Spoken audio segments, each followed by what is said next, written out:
Hello, welcome to Pop Culture Clash. I keep on wanting to say Pop Culture Podcast or Culture Clash, one of the two. It's the alliteration. Changing the name again.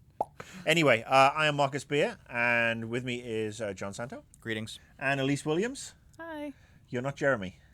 No, not today. Not by a long not shot. today. Yay! No, Jeremy's off being important and doing meetings, which is fantastic because we get to change it up, and Lisa's going to come in, and she's not allowed to talk about Snowpiercer. I'll find a way. New. All right, so crack on. Let's crack on, and we have the schedule here that Lisa, actually, you put together. First of all, J.J. Abrams has released an trailer for an movie. Nope. No? Just a teaser trailer. It's a teaser trailer. But not for an movie. It's not for a movie. No. It's unclear, kind of, at this point what it's Because for. I thought it was for an movie. See it's not a book as the note said. There were people confirming that it was for this book because he is releasing a book with Doug Dorst called Stranger, a novel. But now the discussion is maybe it's for this television show that's going to be airing in the fall. That's him and Alfonso Cuarón. Really? Yeah. So That's basically, an interesting J.J. combo. Abrams has just gone and totally confused everybody yet again. Yeah. The show is called, I think it's called Believer, or yeah, it's called Believe, and it's about this girl that has like supernatural powers, and she kind of belongs to this like collective that think that they have some kind of self-righteous purpose in the world, but then they feel that she is threatened by this evil force, and they actually break a prisoner out from death row, and he serves as her protector. And so that the other speculation now is that maybe this is for this television series. It's going to be on NBC. Because it's the trailer. I mean, I watched it, didn't really understand it. No. Well, it's a tease in the most basic word of tease. It is a total tease. So. Yeah, I mean, it's one of those things you struggle to try and, there's nothing in there you can deconstruct. Nope. There's nothing in there you can freeze frame and look for these little nods that you could see in, a Star Wars movie or, a comic book movie or whatever. But because it's J.J. Abrams and he is so enmeshed in, what we deal with and what we love, it's got all this, weight behind it. Yeah. Didn't see lens flare much. No. So he's probably not directing it then. The one thing though that a lot of people are doing, I mean, they will take anything and deconstruct it if it's his. It's like because it's some of the comments right off the bat was, well, it starts with a starscape and this and that, therefore it's probably some teaser for the Star Wars movie. I mean, it's like they will take anything, the inflection on a word and like the in the character narration. being described as lost. You're right. Everyone's like, oh, it's a Lost. Like the slightest He's little. finally finishing Lost. Yeah. Finally. We're finally going to get some friggin' closure on Lost. Yay! No, who cares anymore?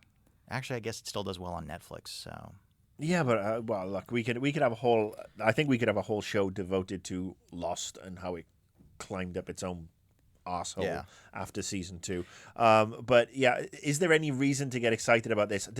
Let me ask you this question: Does J.J. Abrams deserve the amount of attention he's getting now? I mean, Star Trek was the first Star Trek was a good reboot. Into Darkness is one that doesn't watch well on repeats. it was actually voted by Star Trek fans as the worst Star Trek film a couple weeks ago. I really enjoyed it. It beat 5 to be the worst, to be considered the worst Star Trek film of Star Trek fans. Wow. Okay, it beat Insurrection as well. Yeah. Insurrection was actually a little farther down the list. I was actually maybe that was third. I can't remember. It's like Nemesis and Insurrection to me are always. It's like one's got Tom Hardy. Exactly. The other one's got the one with the big nose. Yes.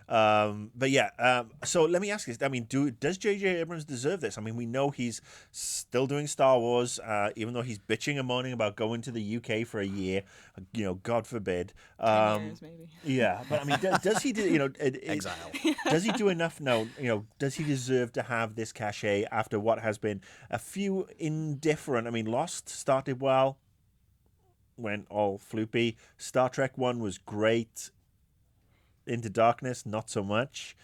Well, then you also have Super 8 in there as well. which doesn't hold up for me. No, it does the not. The train sequence is excellent. But again, that's very similar to Into Darkness in my view, in that the first time you view it, it's like, that's actually kind of cool. But when you watch it again, it just lessens. I mean, the thing I'd say about the first Star Trek, it does bear repeat viewing very well, and it's actually got better, and I've appreciated it the more I've watched it, over the last few years. Right. So is Abrams worth all the hoopla? Was he just a one shot? No, I don't think he's a one shot. He's actually, I mean, he's been in the business for a long time. Cloverfield. Yeah, I mean, and Cloverfield he produced as well, and I think that actually kind of that holds up to repeat viewing, and is actually probably one of the better things he's produced, in my humble opinion. But he didn't direct that, did he? No, he did not. No, but he did. Was he one of the co-writers on that as well? I know he created the story for it. I think he wrote it. I could be wrong. Don't quote us on any of this. Yeah, we're the last people to look, this is the equivalent of a bunch of drunk people sitting in a bar just talking about shit. Honestly, this could be an NFL podcast. And, it's just like, the best kicker ever, wide receiver. So, yeah. All right, J.J. Abrams, does he deserve... He's on thin ice, I think, right now with a lot of people. I think if a lot of the love will come with Star Wars is going to make. I don't want to say it's going to make him or break him, but I think he's going to lose a lot of the fan service that he's earned if he quote damages another franchise. That will basically cement his status as somebody who we can actually rely on, or totally destroy him. Yeah, and I think I think Abrams is an incredibly smart guy. I think he's incredibly creative in coming up with concepts and ideas, and I don't want to say recycling things from the past, but to some extent that's exactly what Lucas and Spielberg have done anyway. So he's a master of taking ideas that have been presented in the past, recycling them and giving them to us in a new form, because everything's a remix. But one of the things I don't want to say he lacks. It's just it's. I don't know the word for it. He's on thin ice right now. He's got to sketch it out. I think a lot of people will probably fall off the bandwagon if Star Wars turns out to not live up to the standards that they're hoping for. Unfortunately, very high standards. For me, despite the trilogy, despite the second trilogy, I think people really think that he's going to revitalize it, and everybody feels that he knows exactly what the people want. I mean, that's what everybody's always about. It's like he knows, he's a fan himself. He understands what we want. So if he can't deliver that, and with umpteen billion people out there who love Star Wars and all have their different conceptions of what it's supposed to be, it's going to be a bit of a tough sell for him. Sorry, Lisa, I didn't mean to cut you off. Okay. I think that's spot on, and I also think I because of Lost now really associate him and Damon Lindelof a little too much together, and they are these like mystery box men to me, that they pack up this mystery box of all these like tropes and ideas and like cool things, but then they never unpack it and deliver on the execution of any of these mysteries or anything that they build up. And kind of like Stephen King syndrome, if you will, where the first two-thirds of his book are always really interesting and set up these premises, and then you find it's a giant spider. There's some supernatural. Some doohickey. So the official judgment of the panel is that J.J. Abrams is one movie away from becoming M. Night Shyamalan. It's highly possible. But I think it's really interesting that he's making this book, though, as well, which also they're saying it's going to have like an interactive online media component to it, too. So maybe we're seeing the first phase of that. That's what I've been waiting for, is the literature, because I'm reading a book right now called Night Movie that has within it they will reference web pages and stuff like that you can't go to, but it'll be a web page with text on it, so you can see what he's researching and everything like that. I'm waiting patiently for that interactive book that actually has those extra components within it. That an ebook that you can actually click on, and it'll play the little video that they're watching and little things like that. A real interesting piece of multimedia. If that's what it is, that is really fascinating to me. Okay, enough of JJ. We've given him lots of airtime. Time will tell. Let's move on. Casting rumors. Scarlet Witch. The Scarlet Witch might be cast. What do you think of the Scarlet Witch? And who is it? I think. Oh, should we do? Yeah, at least no. Go on. Yeah, you put the schedule together. I think you should. Back this up. Elizabeth Olsen. They're talking about being Elizabeth Olsen. The other Olsen sister. No, The no, other Olsen. she's the non-psycho one of the Olsen sisters, yeah, because the other two have all gone. Have they gone batty? I don't know.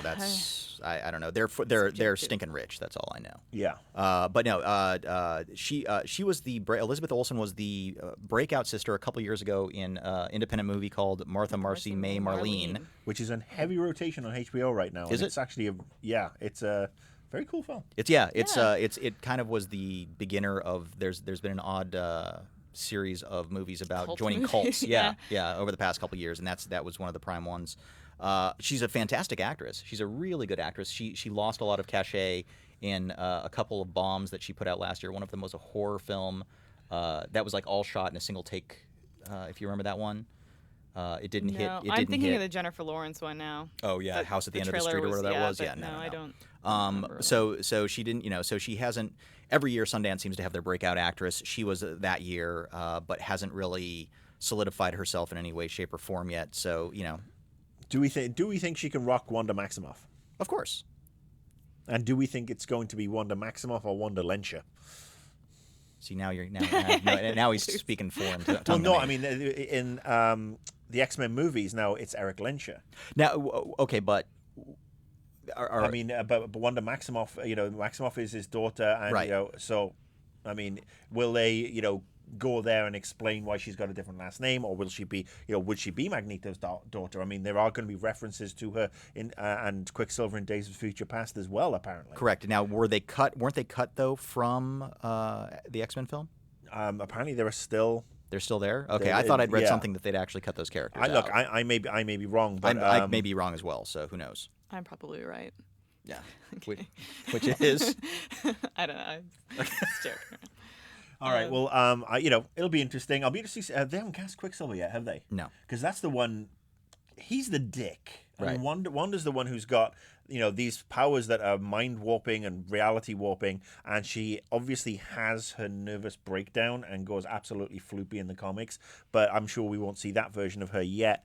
But Pietro, he's a tool. Right. He really is, and my one fear is that they're going to go and cast some pretty boy, teeny heartthrobby type character in this, because he's good looking. I mean, he's very much like was it Dash from The Incredibles, like a little bit older. But I mean, who could you? Aaron Johnson is rumored, right? Who is? From Kick-Ass. Okay. I think he's one of the rumored in. And if what I hear about his performance in Kick-Ass 2 is correct, he can play a dick. Yeah. Can't we all? Yeah. Other casting news that actually did make the schedule this week. Bradley Cooper. Yeah. Is allegedly going to be in Guardians of the Galaxy as Rocky Raccoon. Rocky Raccoon. Rocky Raccoon.